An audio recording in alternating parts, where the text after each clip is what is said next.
मेरी तरह मैं ओवर थिंकिंग करती हूँ बहुत ज़्यादा। तो आप लोगों को भी लोग बोलते होंगे कि ज़्यादा मत सोचिए, सोचने से चीज़ें अच्छी नहीं होती और ख़राब हो जाती हैं कि नहीं। लेकिन मैं कहती हूँ अगर सोचेंगे ही नहीं तो करेंगे कैसे। तो मैं एक कविता लेके आई हूँ। वो कविता जो है सोचने और ना सोचने का डिफरेंस आप सबको बताएगा। कविता का शीर्षक ना सोचने तक। ना सोचने तक चीज़ें सही ही रहती हैं, ना सोचने तक चीज़ें आसान रहती हैं, ना सोचने तक चीज़ें या तो इंसान नहीं तो मशीन होती हैं। सोच लेने से पता चलता है कि इंसान भी मशीन ही बन चुका है। ना सोचने तक एक नदी शांत से बहती रहती है और सोच लेने से किसी लेखक के पन्ने में उतर जाती है। ना सोचने तक चीज़ें सच में आसान ही रहती है। ना सोचने से इंसान इंसानियत निभाता है और ज़्यादा सोच लेने से हिंदू मुसलमान बन जाता है। वो इंसान जो सिर्फ 2 रोटी का भूखा है, किसी के लिए भिखारी तो किसी के लिए अभागा है, किसी के बस अलग सोचने से ही उसका पेट भी भर जाता है। कमी क्या है?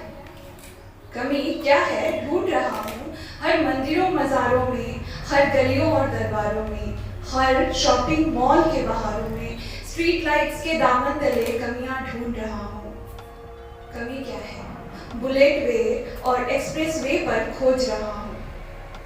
ना सोचने तक चीज़ें ठीक ही रहती हैं। समाज तंत्र के घिसे पिटे चलनों में, कपड़ों से संस्कृति नापने वाली नजरों में सब कुछ ठीक ही लगता है। ना सोचने तक मुझे सब कुछ ठीक ही लगता है। ठीक लगता है पुरुष प्रधान वचनों में, ठीक लगता है गणतंत्र का अपमान और संविधान का उल्लंघन। ना सोचने तक मुझे मेरे विचार ही श्रेष्ठ लगते हैं।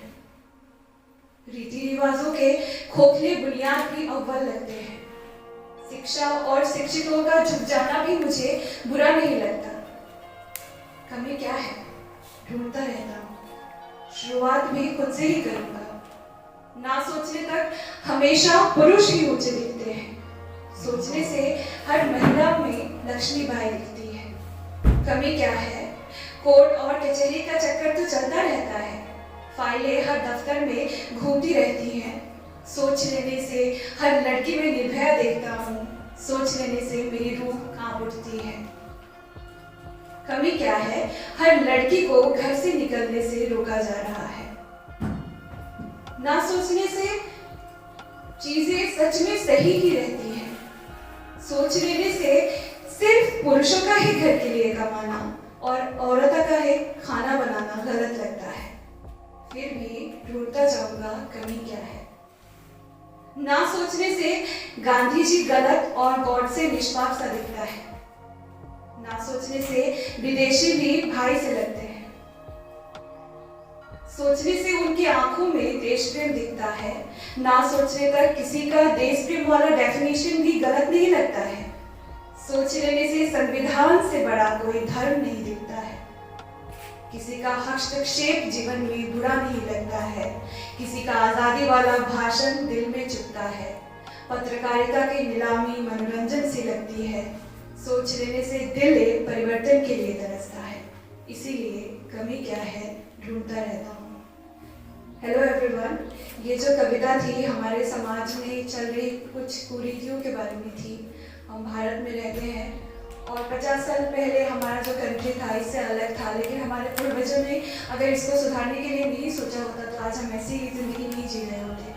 तो समाज को और अच्छा बनाने के लिए ये हमारा भी कर्तव्य है कि हम भी सोचें और उंगली उठाएं समाज में क्या गलत चल रहा है।